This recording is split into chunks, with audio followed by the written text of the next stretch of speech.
દસ લક્ષણ પર્વનો આજે ઉત્તમ નિરભિમાનતા, ઉત્તમ ક્ષમા પછી બીજો છે શ્લોક, બીજો દિવસ.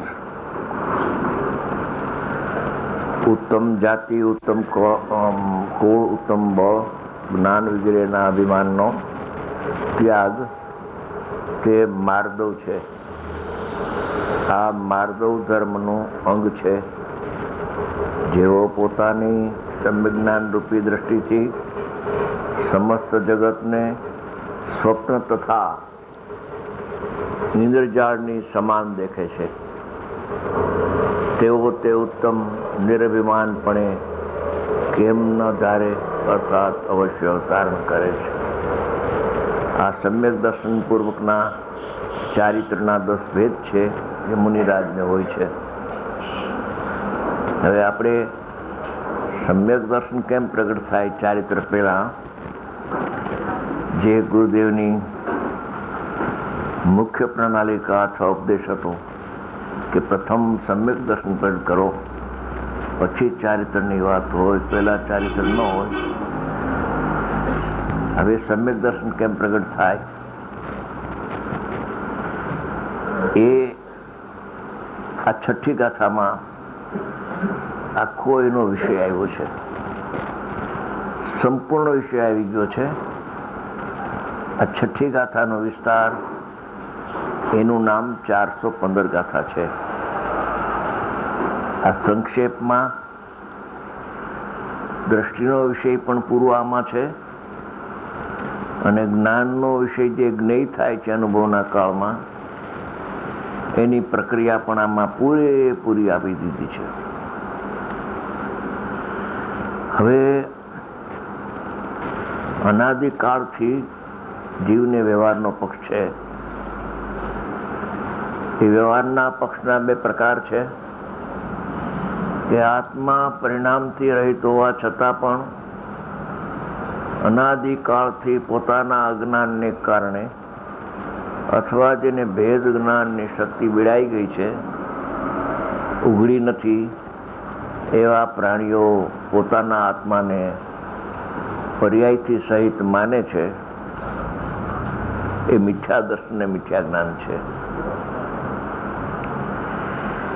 એ આચાર્ય ભગવાન પહેલા પારામાં એ શ્રદ્ધાનો દોષ નીકળી જાય અને દ્રષ્ટિનો વિષય એના ખ્યાલમાં આવી જાય બરાબર, પછી જો પ્રયોગ કરે તો એને અનુભવ થાય. એટલા માટે આચાર્ય ભગવાને ફરમાયું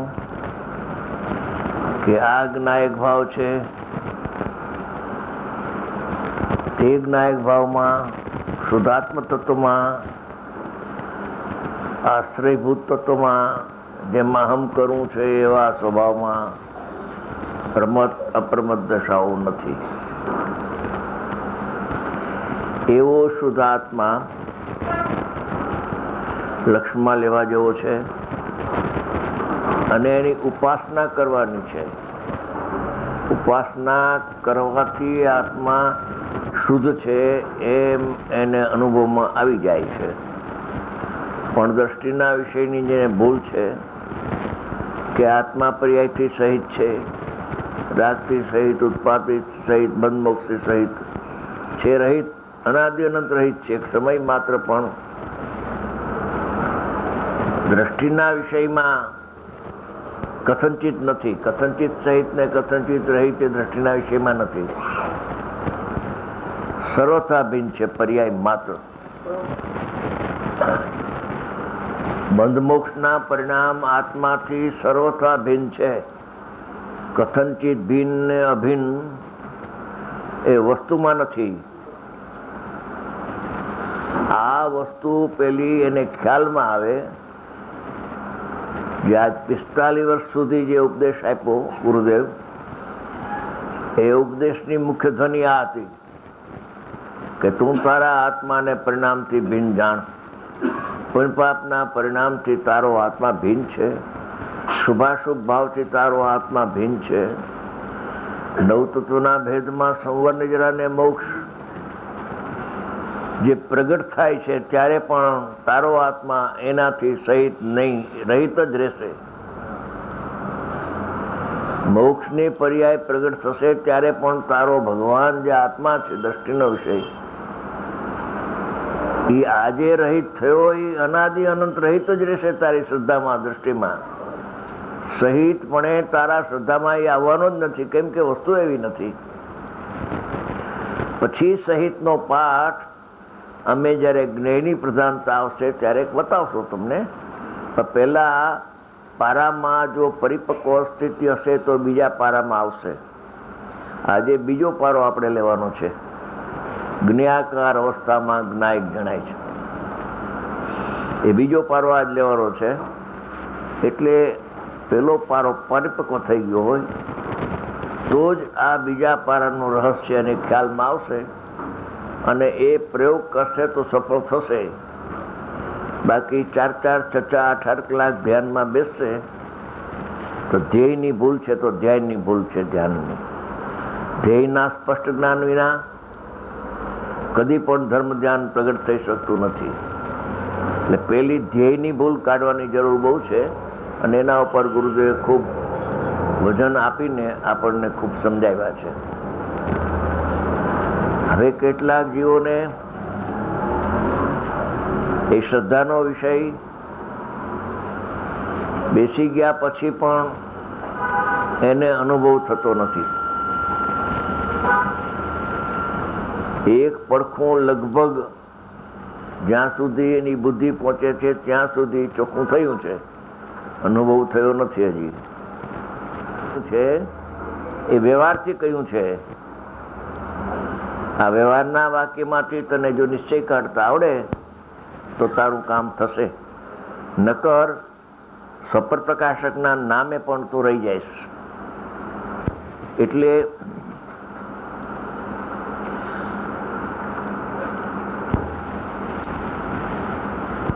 સ્વજ્ઞેય આત્મા છે અને પરજ્ઞેય આત્મા સિવાયના જગતના સર્વ પદાર્થો, જેણે આ સ્વજ્ઞેય અને પરજ્ઞેયની ગૂંચવણ કોયડો સમજી લીધી છે, પોતે તો સમજી લીધો છે, પોતાને કઈ કોયડો નથી, તેને બધું જાણી લીધું છે. એટલે આ કોયડાનો ઉકેલ આપણે કરવાનો છે. એટલે થઈ શકે છે, ન થઈ શકે એવી વાત ન લખે જ્ઞાની, થઈ શકે છે. અમારી બહુ નાની ઉંમરની વાત કરું છું, 12-13 વર્ષની ઉંમરની. નાના બાળકો ભેગા થાય ત્યારે કોયડા ઉત્પન્ન કરે ને પછી એનો ઉકેલ કરવાનો કહે. એમાં એક યાદ છે, 3-4 હતા પણ બધા ભૂલાઈ ગયું છે. એક છે યાદ. એક કુટુંબને 4 જમાઈ હતા, તો 4 જમાઈને જમવાનું કહ્યું. તો એને પીરસવાનો તો સરખા લાડવા હોય ને, કોઈને 2 લાડવા ને કોઈને 4 લાડવા, એમ તો અગાઉના કાળમાં તો જમાય જરા, અત્યારે તો ફેર પડી ગયો. તો હવે કે છે કે 4 જમાઈને જમવાનું કહ્યું અને સાસુજી આવ્યા અને પેલા જમાઈને લાડવા પીરસા. એ લાડવાની થાળી બાકી હોય રસોડામાં લઈ ગયા.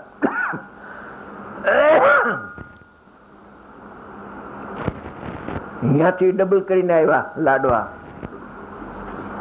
અને પેલા જમાઈને જેટલા લાડવા પીરસા એટલા જ પીરસવા જોઈએ, ઓછા વધકા તો હાલે નહીં. બીજાને એટલા પીરસા. પછી અંદરમાં જઈ અને 3 ગણા કરી આવ્યા. ત્રીજાને પહેલાને બીજા જેટલા પીરસા એટલા આપ્યા. બાકી બધા એના 4 ગણા કર્યા. 4 ગણા થયા લાડવા આખી થાળી એમાં. તો એ મૂળ લાડવા કેટલા અને દરેકને પીરસા કેટલા, એનું નામ કોયડો કહેવાય. એમ આ સ્વપર પ્રકાશક શક્તિ એ કોયડો છે. આ કોણ જ્ઞાની થઈ ગયા છો? આગ્રામાં બનાસરીદાસ નાટક સમીક્ષાની રચના કરી, એને રાજમલજી સાહેબનું કળશટીકા હાથમાં આવ્યું, એમાં એની દ્રષ્ટિ નિર્મળ થઈ ગઈ. એ લખે છે કે આ એક કોયડો કહું છું કે જ્ઞાન આત્માને જાણે છે અને આત્મા છે પરને જાણે છે. એવી સ્થિતિ છે. એ તો કોયડો છે, ગૂંચવણ છે. આવું હું લખું છું એવું છે કે આનાથી કંઈક જુદું છે, કંઈક તને લાગે છે તો કાઢજે, તો તારું કામ થઈ જશે. અમે જે આ વાત કરી છે સ્વપર પ્રકાશક શક્તિ, સ્વપરને જાણે, એ પ્રમાણ જેનું લક્ષણ એવો વ્યવહાર કયો છે. અને પ્રમાણમાંથી જો નિશ્ચય કાઢે એ ક્યારે કાઢી શકે કે વ્યવહારનો નિષેધ કરે તો જ નિશ્ચય પ્રગટ થઈ શકે, અને એ પક્ષમાં આવ્યા પછી પક્ષાતિક્રાંત થઈને અનુભૂતિ થઈ શકે. એટલે આ કોયડો છે. હવે સ્વપર પ્રકાશક શબ્દો બહુ પ્રસિદ્ધ છે. દીવાના દ્રષ્ટાંતે પણ જ્ઞાનીઓએ સ્વપર પ્રકાશક, જેમ દીવાનો શક્તિ છે એમ આત્માની શક્તિ પણ સ્વપર પ્રકાશક છે. પછી સ્વપર પ્રકાશકનો અર્થ કર્યો કે સ્વ પણ જણાય ને પર પણ જણાય. પછી અર્થ કરતા કરતા આગળ વધીને એમ કહ્યું કે જ્ઞાન આત્માને પણ જાણે અને પરને પણ, લોકાલોકને પણ જાણે છે. ધીમે ધીમે આખું અર્થઘટન કરીને જગતના જીવોને સ્વ પર પ્રતિભાસ છે એનો અર્થઘટન સમજતા નહોતા, એટલે વ્યવહાર દ્વારા પરમાર્થ સમજાવવાનો આશય છે. એટલે સ્વ પરના પ્રતિભાસનો અર્થ કર્યો કે સ્વ પર પ્રકાશક છે. હવે આજથી 2000 વર્ષ પહેલા કુંકુંડાચાર્ય ભગવાન થયા. એમણે એક અપૂર્વ વાત પ્રવર્તનસાર શાસ્ત્રમાં લખી છે, 124 ગાથા છે. એમાં એમ લખ્યું કે અર્થ વિકલ્પ જ્ઞાનમ પ્રમાણમ. હવે પોતે લખે છે કે અર્થ એટલે શું, અર્થ કર્યો છે એમાં.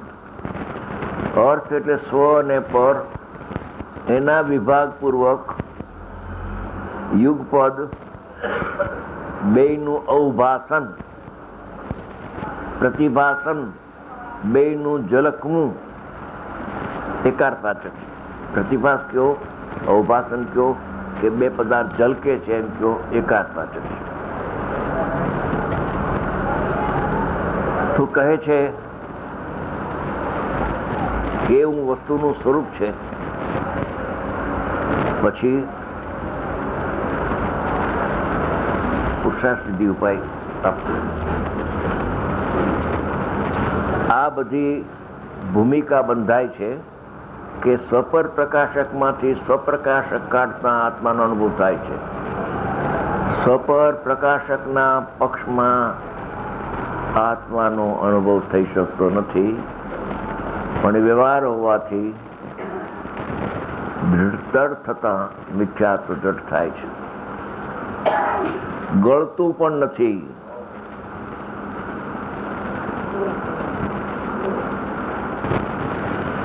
એના ઘણા આધારો મારી પાસે છે ને આધારો ભેગા કરવાનું કારણ પણ છે કે અનુકૂળતા હશે શારીરિક તો દિવાળી પછી કલકત્તા જવાનું છે. ત્યાં આ વિષય મારે ખાસ ચર્ચવો છે. અહીંથી જ ચર્ચવાની શરૂઆત આજથી થવાની છે. મારા એજન્ડા ઉપર સ્વપર પ્રકાશક છે અત્યારે, કે સ્વપર પ્રકાશકનું રહસ્ય શું છે. સ્વપર પ્રકાશક તો બધા જાણે છે ને બધા માને છે. કોઈ નથી માનતા એમ નહીં કે જ્ઞાનનો સ્વભાવ શું, કે દિવાળી માફક સ્વપર પ્રકાશક. આપણે પૂછીએ તો અનુભવ થયો કે ના, અનુભવ નથી થયો. તો કાંઈક એમાં રહસ્ય છે, કોયડો છે. આ લખે છે એ કોયડો આપણે ઉકેલવાનો છે. ઉકલી જાય એવો છે. કોઈને ઉકલી ગયો, કોઈને આજ ઉકલશે, કોઈને કાલ ઉકલશે. ન ઉકલે એવી વાત છે નહીં. એના માટે ઘણા આધારો છે. થોડા આધાર આપું અત્યારે. પુરુષાર્થ સિદ્ધિ ઉપાય અમરચંદ્ર આચાર્યનું શાસ્ત્ર છે, સ્વતંત્ર. એમાં પહેલો શ્લોક છે, જેમાં દર્પણની સપાટીની પેઠે, જેમાં એટલે જ્ઞાનમાં, દ્રષ્ટાંત આપે છે કે દર્પણની સપાટીની પેઠે. દર્પણની સપાટીમાં, દર્પણના દળમાં નહીં, દર્પણની પર્યાયમાં